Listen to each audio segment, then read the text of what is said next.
আসসালামু আলাইকুম ওয়া রাহমাতুল্লাহি ওয়া বারাকাতুহু নাহমাদুহু ওয়া নুসাল্লি আলা রাসূলিহিল কারীম আম্মা বা'দ। সুপ্রিয় দর্শক, আজ আমরা ভারাক্রান্ত হৃদয় নিয়ে একটি বিষয়ে আলোচনা করব। সেটি হলো, আমরা সকলেই জানি আহলুস সুন্নাহ ওয়াল জামাতের সর্বসম্মতি ক্রমে একটি মত হলো সাহাবা ইকরাম সত্যের মাপকাঠি। সাহাবা ইকরাম যদি সত্যের মাপকাঠি না হয়, তাহলে পুরো দিনই এলোমেলো হয়ে যাবে। কারণ আপনি যখন বলবেন কোরআন হাদিস সত্য, তখন আমরা বলবো কোরআন হাদিসের মাপকাঠি হলো সাহাবা ইকরাম। কারণ কোনটা হাদিস কোনটা কোরআন এটা আমরা জেনেছি সাহাবাদের থেকে। তো দেখুন, আপনাদের সুপ্রসিদ্ধ দুই বক্তা তারা এই আকীদার ব্যাপারে কি ধারণা পোষণ করেন। মেয়ারে হক এই শব্দটা কোন সাহাবীকে আল্লাহর নবী দেয়নি। মেয়ারে হক এটা শুধু বিশ্ব নবী। কারণ এই মানুষগুলোর ঈমান নিরাপদ না। পৃথিবীতে নবী ছাড়া কারো ঈমান নিরাপদ না। সকালে ঈমানদার, বিকালে বেঈমান হয়েও যেতে পারে।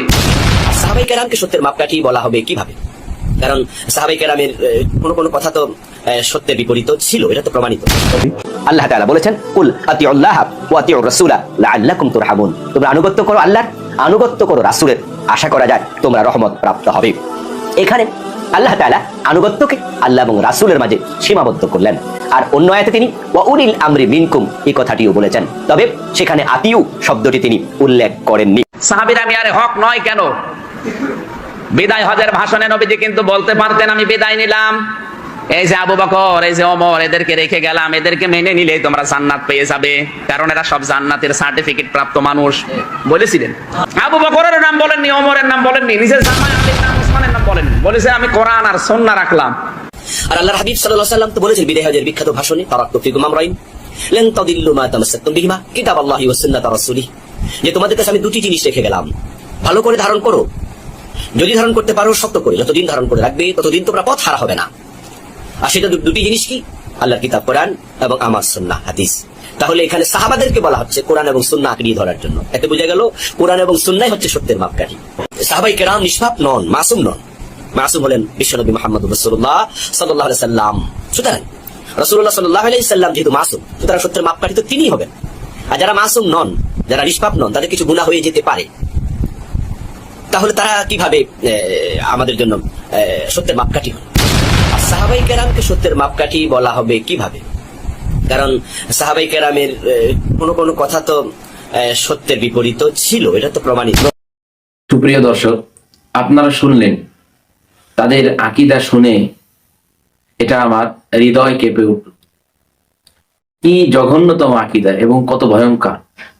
কোথায় সাহাবায়ে কেরাম আর কোথায় আমরা? তারা কত কষ্ট করে দিন কায়েম করে গিয়েছেন, ইসলামের জন্য কত কিছু করেছেন, কিন্তু সেই সাহাবাদের ব্যাপারে কি খারাপ ধারণা তারা রাখছেন। এবং তারা যে সমস্ত যুক্তি পেশ করেছেন যে সাহাবায়ে কেরাম মিয়ারে হক নয়, তারা সত্যের মাপকাঠি নয়, এই যুক্তিগুলো এতটাই দুর্বল, আমি কি বলবো, আমার কাছে মনে হয়েছে কওমি মাদ্রাসার যে নাহবিমির পড়ুয়া ছাত্র, অর্থাৎ ইবতেদায়ী জামাতের যে ছাত্রগণ, তারাও এর থেকে ভালো জ্ঞান রাখে, এটা মনে হয়েছে।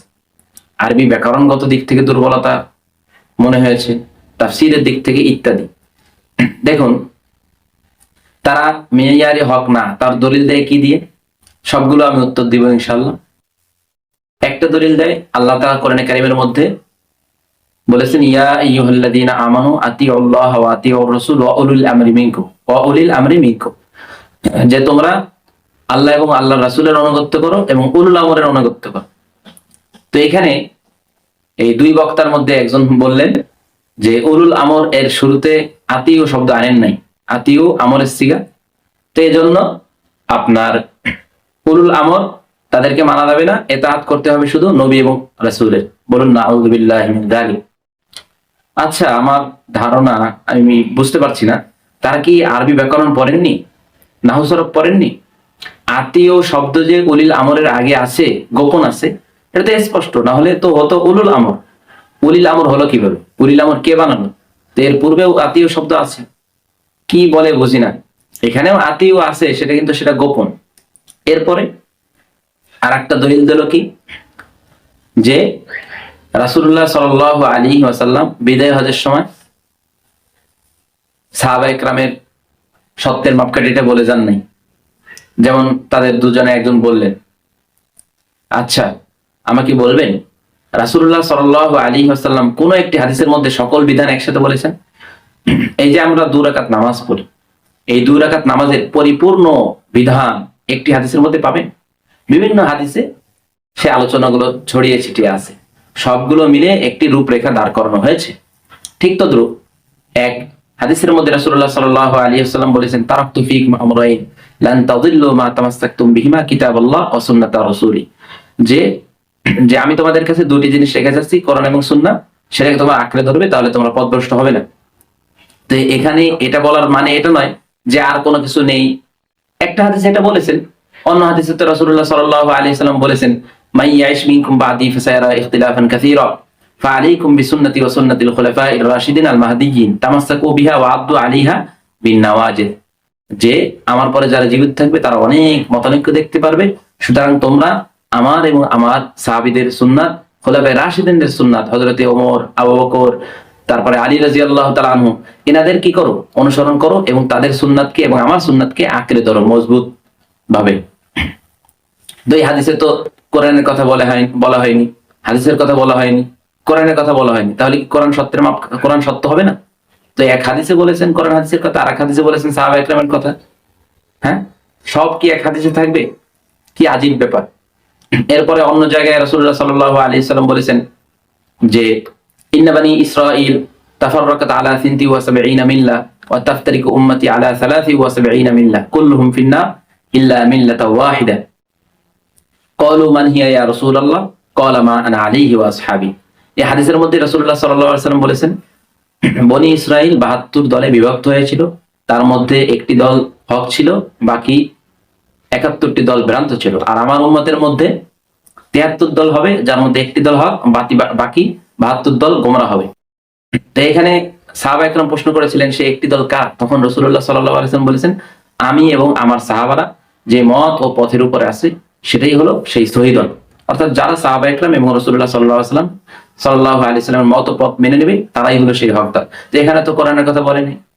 হ্যাঁ, তো এখানে হাদিস থেকে নিয়ে আপনি বলেন কোরআন মানা যাবে না, হবে? একটা বিষয়ে ফতোয়া দিতে গেলে তো সব বিষয় জানা দরকার। আপনার ফতোয়ার জ্ঞান নেই, তা কেন আপনি ফতোয়া দিতে গেলেন? আপনার আকীদার ব্যাপারে জ্ঞান নেই, কেন আপনি আকীদা বিষয়ে কথা বলতে গেলেন? এদেশে তো অনেক উলামা একরাম আছে, তারা কথা বলবেন। কি অযৌক্তিক এক একটা যুক্তি খাড়া করছে, আজীব ব্যাপার। আবার বলছেন সাহাবা একরামের কি তাদের ঈমান নিরাপদ নয়, নাউযুবিল্লাহি মিন যালিক। আচ্ছা, সাহাবী কাকে বলা হয়? আল ইসাবা কিতাবের মধ্যে আছে এবং অন্যান্য কিতাবে শত শত কিতাবে রয়েছে যে আপনার সাহাবী বলা হয় যে রাসূলুল্লাহ সাল্লাল্লাহু আলাইহি সাল্লামকে ঈমানের সহিত দেখেছেন এবং ঈমানের সহিত মৃত্যুবরণ করেছেন, তাকে বলা হয় সাহাবী। তাহলে তাদের সাহাবীদের ঈমান নিরাপদ নয়, এই কথা বলার কি অর্থ? যারা ঈমান নিয়ে দুনিয়া থেকে বিদায় নিয়েছে তাদেরকেই বলা হয় সাহাবী। আল্লাহ তাআলা কোরআনে কারীমের মধ্যে রাদিয়াল্লাহু আনহুম ওয়া রাদু আন সকল সাহাবীর ব্যাপারে সন্তুষ্টির ঘোষণা করেছেন এবং অন্য আয়াতে ওয়াকুল্লাহু ওয়া'দাল্লাহুল হুসনা, যে আল্লাহ তাআলা প্রত্যেক সাহাবীর ব্যাপারে আপনার কি করেছেন? সুসংবাদ দিয়েছেন। প্রত্যেক সাহাবীর ব্যাপারে ভালো সুসংবাদ দিয়েছেন, তাদেরকে ক্ষমার সুসংবাদ দিয়েছেন। অথচ এই সমস্ত ব্যক্তিরা বলছেন কি তারা সত্যের মাপকাঠি না। আরে ভাই, আপনি যদি সাহাবা ইকরামকে সত্যের মাপকাঠি না বানান, তাহলে আপনি যে হাদিস পেশ করলেন তারাকতু ফীকুম আমরাইন, এটা হাদিস কিভাবে বুঝলেন? আমি তো বলবো না এটা কোরআনে। আপনি এটা যে হাদিস, এটা সাহাবাদের মাধ্যমে জানলেন। সাহাবাদেরকে যদি আপনি সত্য না বলেন, সত্যের মাপকাঠি না বলেন, তাহলে তো সবকিছু এলোমেলো হয়ে যাবে।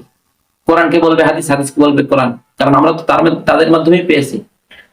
হ্যাঁ, এরপরে দেখুন তাদের এই সমস্ত যুক্তি তো খণ্ডন করলাম। অসংখ্য আয়াত এবং হাদিসে সাহাবা ইকরাম যে সত্যের মাপকাঠি তার দলিল আছে। আল্লাহ তাআলা কোরআনে কারীমের মধ্যে সূরাতুল বাকারার মধ্যে বলেন, আমিনু কামা আমানান নাস, তোমরা ঈমান আনো সাহাবীদের মতো। সবাই জানে নাস দ্বারা উদ্দেশ্য সাহাবা ইকরাম, সকল মুফাসসিরিন একমত। অর্থাৎ ঈমান আনো সাহাবীদের ঈমানের মতো। ঈমানের ক্ষেত্রে যদি তারা মাপকাঠি হতে পারে, তাহলে আর কি বাকি থাকে? কোনো কিছু বাকি থাকে? ঈমান হচ্ছে সর্বপ্রথম, এরপরে ইবাদত। এরপর অন্য জায়গায় বলেছেন ফাইন আমানু বিমিসলি মা আমানতুম বিহি ফাকাদ ইহতাদাউ, অন্যান্য লোক যদি তোমাদের মতো অর্থাৎ সাহাবীদের মতো ঈমান আনে তাহলে তারা পথপ্রাপ্ত হবে। কি হলো তাহলে? তাদের ঈমানকেই আমাদের জন্য মাপকাঠি বানিয়েছে। তারা ঈমান আনছে যেভাবে সেভাবে যদি আমরা ঈমান নিই তাহলে আমরা হেদায়েত প্রাপ্ত হব। আর তাদেরকে যদি বলি সত্যের মাপকাঠি না, তাহলে কেমন হবে? আপনারা কি জানেন এটা কত বড় কথা? যদি এই দুই ব্যক্তি বুঝে শুনি তাদের বিশ্বাস মতো যদি এই কথাটা বলে থাকে, অবশ্যই তারা আহলুস সুন্নাহ ওয়াল জামাতের গণ্ডি থেকে বের হয়ে যাবে। আর যদি ভুলে অর্থাৎ না বুঝতে পেরে নাহু সরফের দুর্বলতার কারণে, তাফসীরের দুর্বলতার কারণে বলে থাকে, তাহলে তাদেরকে বলবো কথার মধ্যে সতর্কতা অবলম্বন করা উচিত। আল্লাহ তাআলা কোরআনে কারীমের মধ্যে আরেকজন এই যে একটা দলিল দিল, তাদের মধ্যে একজন বলল যে রাসূলকে যদি সত্যের মাপকাঠি বানান আর সাহাবাদেরকে সত্যের মাপকাঠি বানান তাহলে তো উভয় সমান হয়ে গেল। আসলে এই সমস্ত মানে কি বলবো, এই সমস্ত বাচ্চা সুলভ কথাবার্তা, এটা কি হাস্যকর? আপনি কি মাঝে পড়াশোনা করে এই জাতীয় কথা বলাতে, এটা তো মানা যায় না। যখন আপনারাই বলছেন আল্লাহ এবং আল্লাহ রসুল সত্যের মাপকাঠি, তাহলে কি আল্লাহ আল্লাহ রসুলকে সমান করে দেওয়া হলো? হ্যাঁ, সত্যের মাপকাঠি হলে দুজন সমান হয়ে দেয়, তাহলে রসুল আর সাহাবা একরাম সত্যের মাপকাঠি হলে দুজন সমান হয় কিভাবে? হ্যাঁ, এরপরে তারা যে আত্মীয় শব্দ বলেছেন, আত্মীয় শব্দ, যে ওখানে আত্মীয় নাই উলুল আমরের মধ্যে, আতিউল্লাহ ওয়া রাসূল আছে এক জায়গায় কোরআনের মধ্যে, এখানে তো শুধু আত্মীয় শব্দ আল্লাহর ক্ষেত্রে ব্যবহার হয়েছে। তো এখানে কি শুধু আল্লাহকে অনুসরণ করতে হবে, রাসূলকে অনুসরণ করতে হবে না? এখানেও যেরকম আত্মীয় শব্দ রসুলের আগে গোপন আছে, মাহজুব আছে, ওখানেও উলুল আমরের আগে আত্মীয় শব্দ কি আছে? মাহজুব আছে, গোপন আছে। এটা ব্যাকরণগত বিষয়, বুঝতে হবে। তো এই সমস্ত দুর্বলতা নিয়ে এই সমস্ত ডিপ বিষয়ে আলোচনা করা কখনোই কিনা উচিত নয়, কখনোই উচিত নয়। একটা সিদ্ধান্ত দিতে গেলে সবকিছু সামনে রেখে, সকল হাদিস সামনে রেখে, কোরআন আয়াত সামনে রেখে দিতে হয়। একটি আয়াত পেলেন, একটি হাদিস পেলেন, বাস বলে দিলেন, হলো। এ বলে তো আপনি আহলুস সুন্নাহ ওয়াল জামাতের থেকে বের হয়ে যাবেন। যাই হোক, সুপ্রিয় দর্শক, সবার কাছে আমার আবেদন, এই দুইজন ব্যক্তি অবশ্যই সম্মানিত ব্যক্তি এবং তারা খুব জনপ্রিয় ব্যক্তি, কিন্তু এটা তারা যদি তাদের বিশ্বাস মতো বলে থাকে তাহলে তাদেরকে বলবো তওবা করে আবার আহলুস সুন্নাহ ওয়াল জামাতের আঙিনায় চলে আসুন। আর যদি ভুল কর্মে বলে থাকেন তাহলে সতর্কতা অবলম্বন করবেন। এই বলে আমাদের সংক্ষিপ্ত বক্তব্য এখানে শেষ করছি। ওয়া আখিরু দাওয়ানা আলহামদুলিল্লাহি রাব্বিল আলামিন।